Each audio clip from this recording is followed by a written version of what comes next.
20 years ago, and it was for any vaccine that we wanted to make, you would say a vaccine from the time you start to the time it's approved to be safe and effective is several years, 5, 6, 7 years. That's unacceptable for now.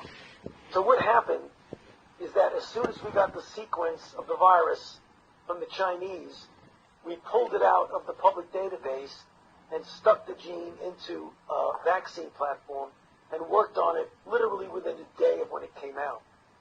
65 days later, namely 2 days ago, we gave the first injection to a normal volunteer for a phase 1 trial to see if it's safe. That's the fastest that's ever been done. That's the good news. The challenging news is that even at that rocket speed, it's going to take a few months to show that the initial safety is okay.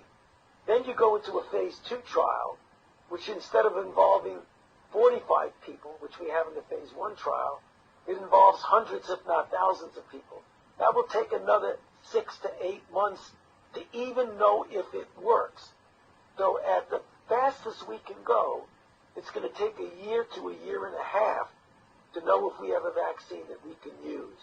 There's another element to safety, and that is if you vaccinate someone and they make an antibody response, and then they get exposed and infected, does the response that you induce actually enhance the infection and make it worse?